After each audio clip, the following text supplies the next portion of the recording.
Donald Trump is here.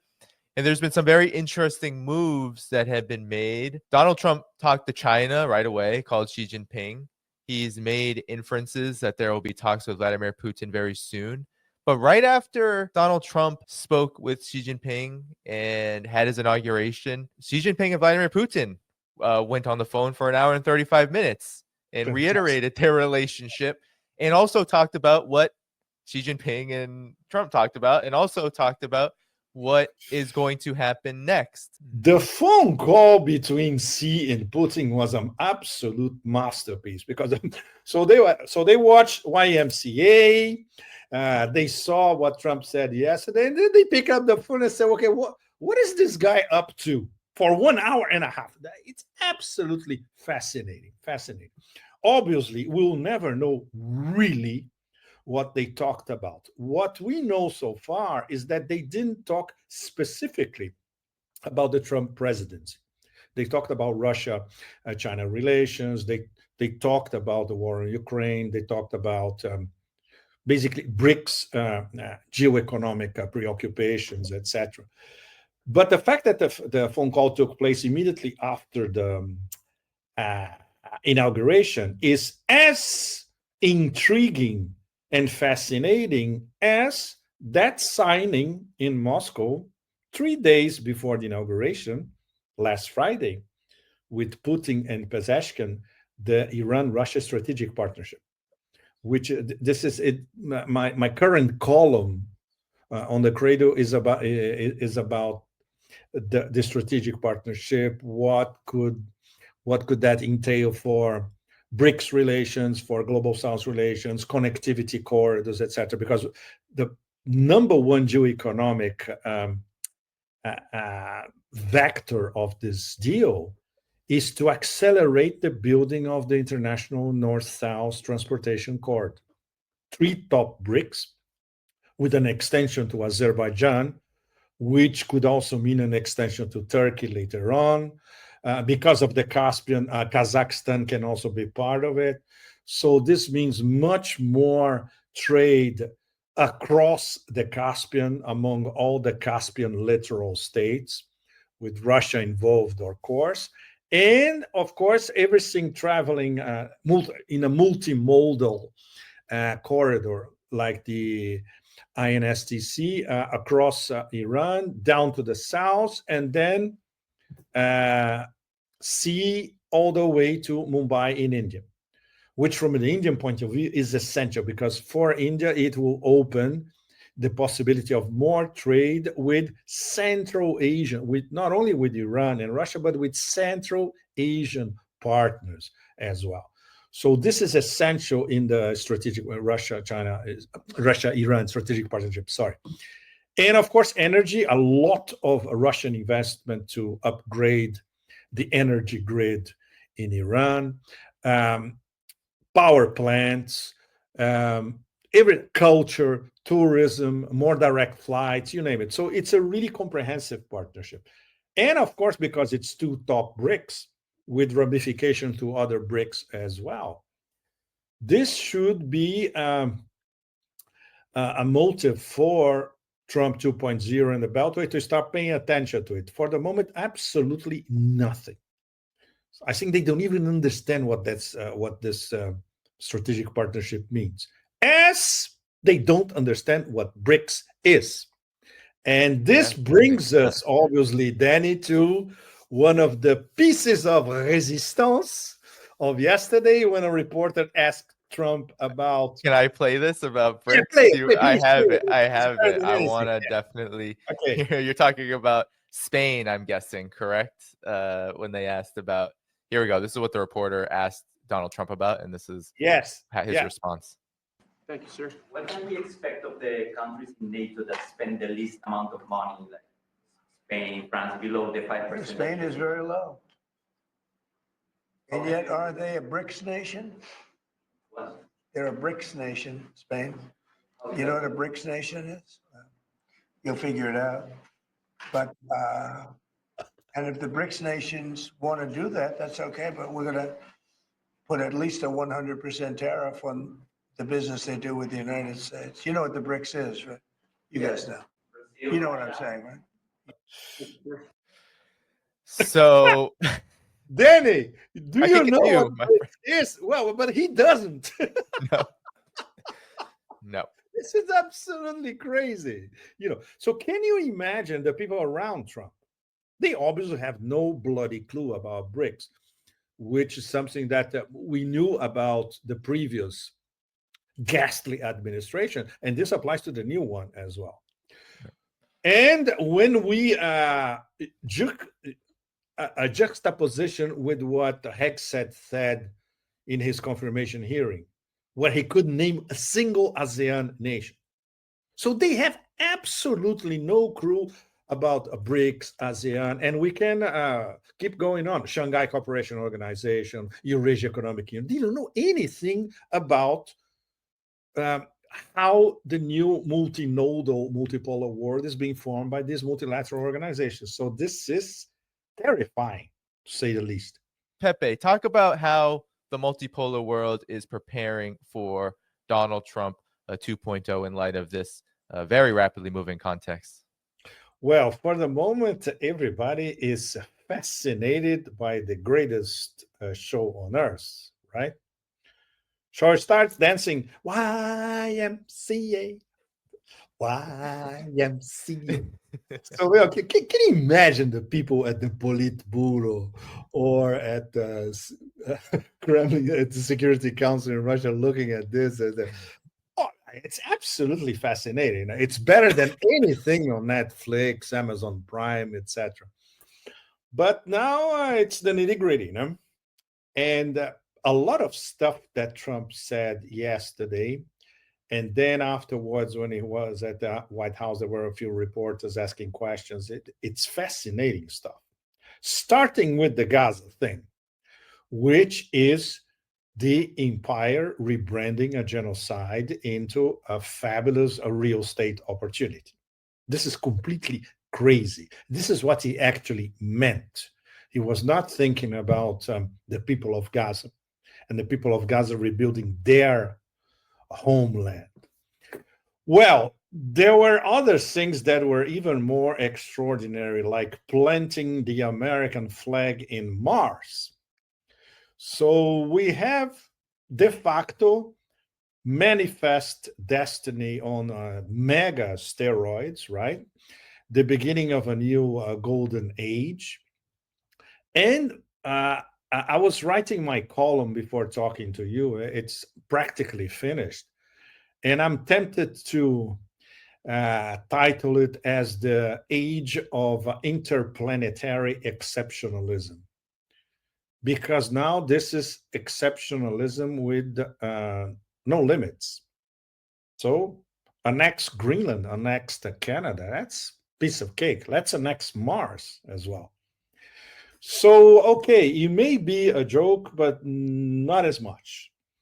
The way Trump framed this new manifest destiny on steroid era and the rash of executive orders on the first day, everything you can imagine, from Mexico to wokeism in the military, to actually proclaiming a common sense, like there are only two genders, a male and female.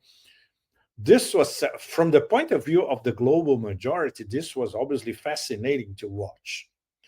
But now, okay, now let's look at the real policies. One thing is to rename Gulf of Mexico, Gulf of America.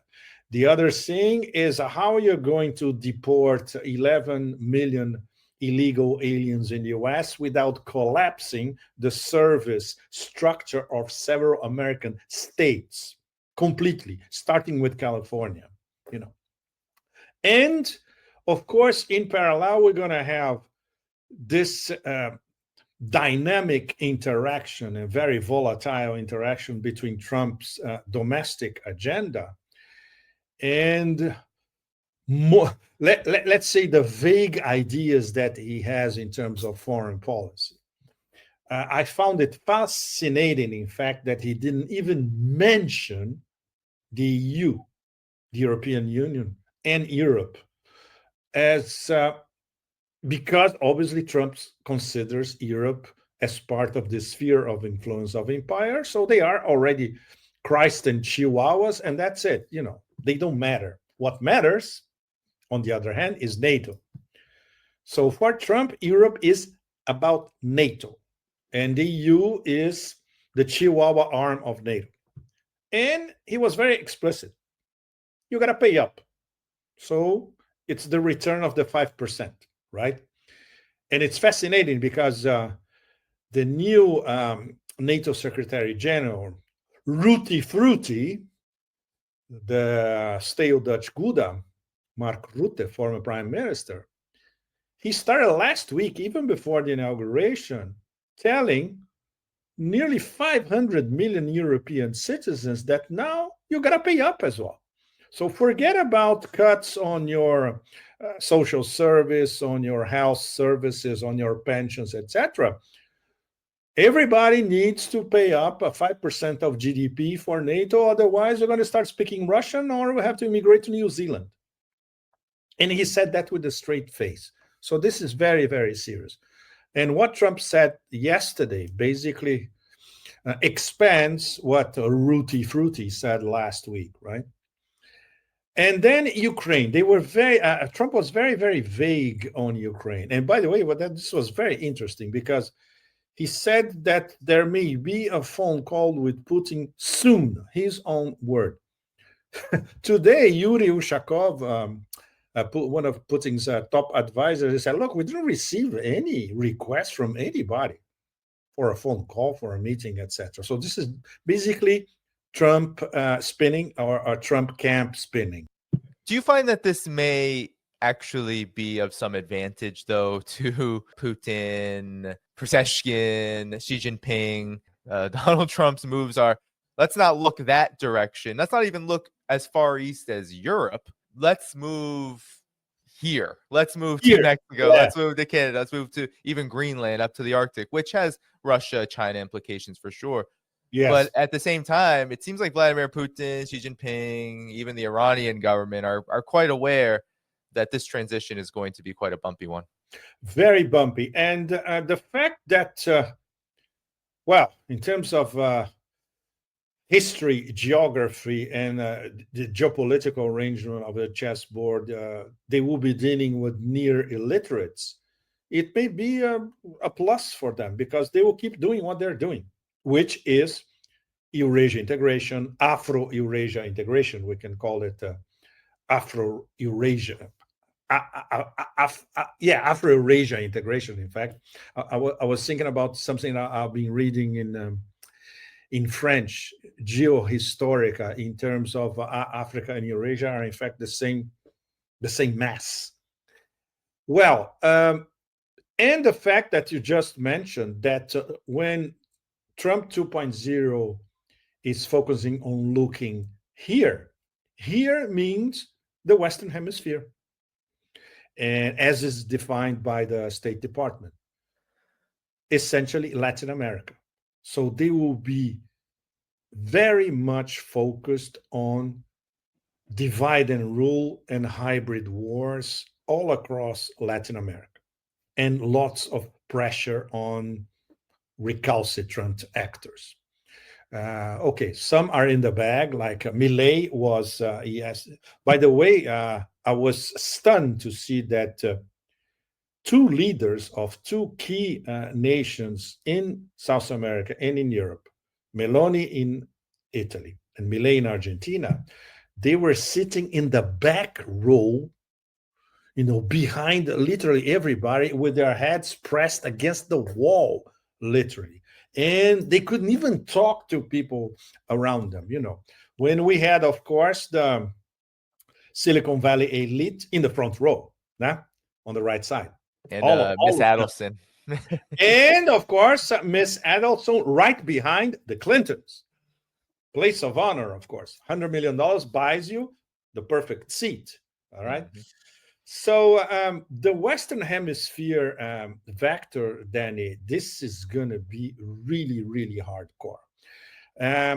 There were already some intimations Cuba is back as a state sponsor of terrorism, which is one of the most stupid things in the history of humanity as a whole.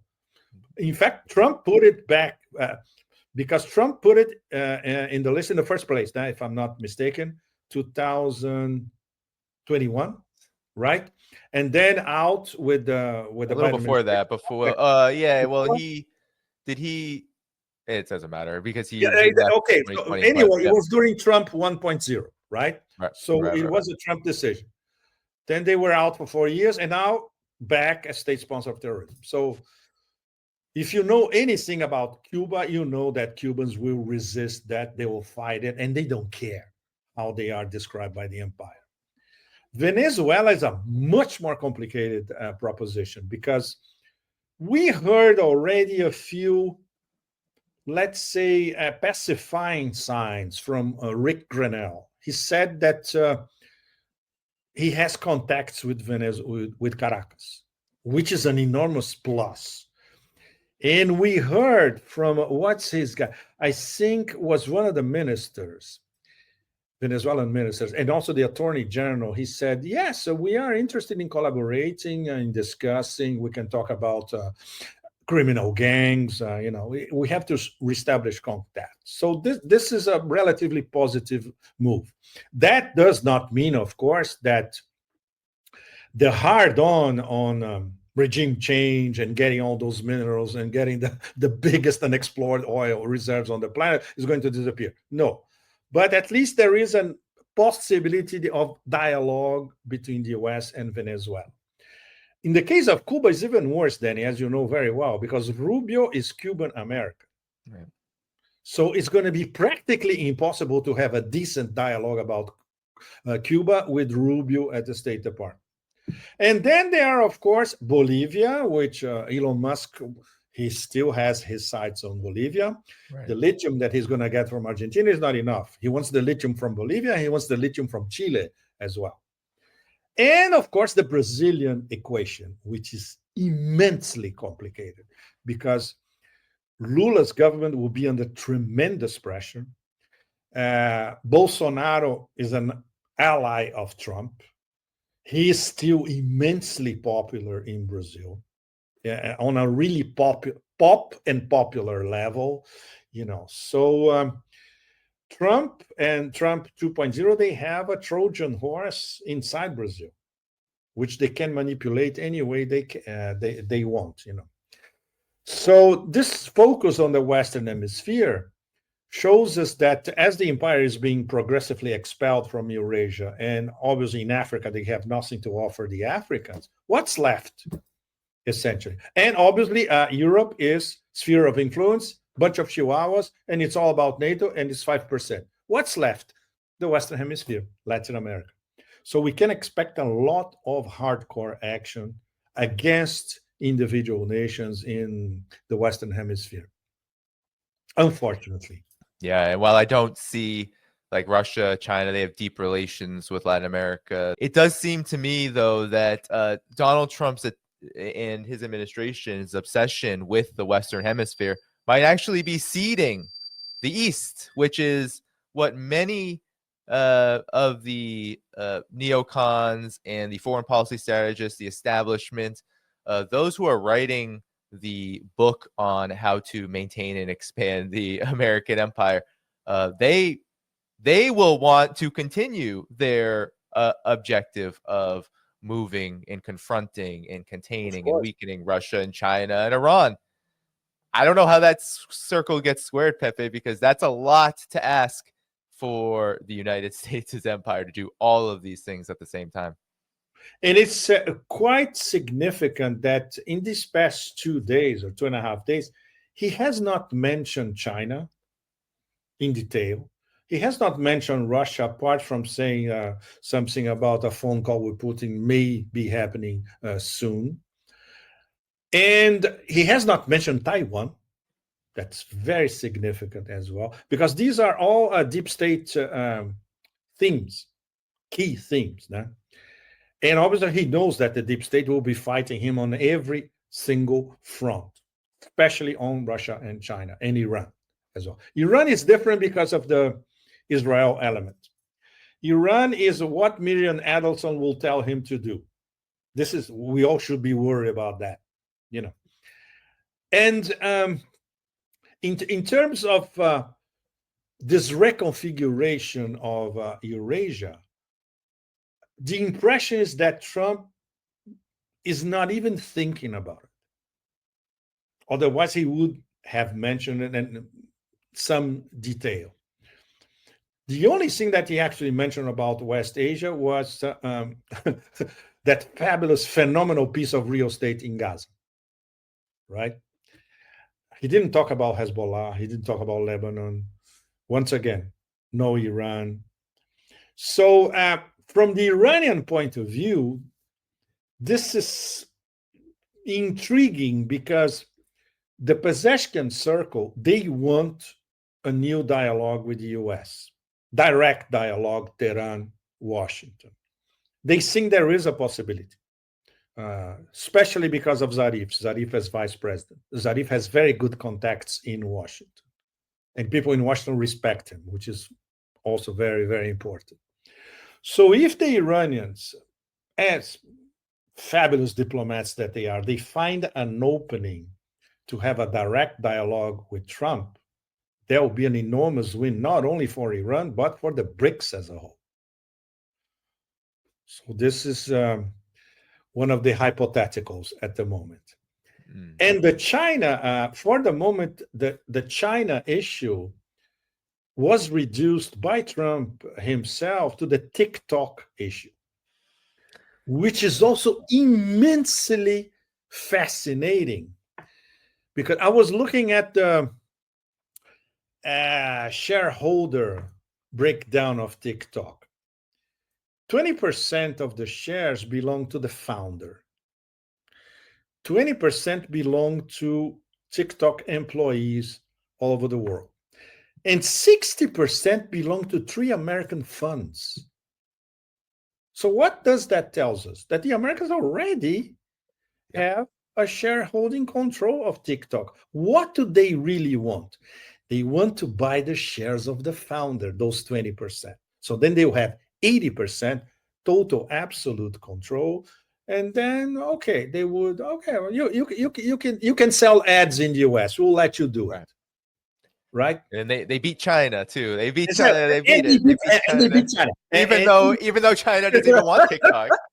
And go to China. Beat China. Exactly. Go to China. Try to go on TikTok in China. You'll need a VPN.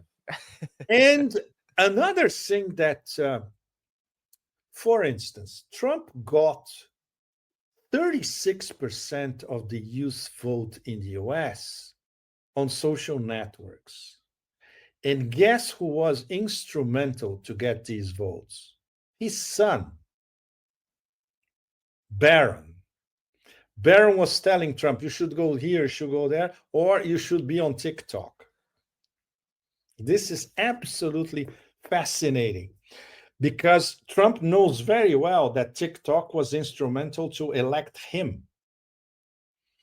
And now he wants a direct dialogue with this hundreds of millions of young Americans and hundreds of millions of young Chinese who started to pay attention to him as well. So the TikTok thing is a monster PR operation, in fact, which of course Trump can package as another win. And it's not by accident that he announced to everybody, TikTok is back. He already announced that as his own win. And now he wants win 2.0, which is okay. And now we're going to have the absolute majority of the shares, 80% instead of only 60. This is fascinating. So the China issue at the moment is TikTok. Can you imagine if Xi and Putin were talking about TikTok on their phone call? Okay, we can always dream, right? But this would be the ideal David Lynch style dialogue between Xi and Putin.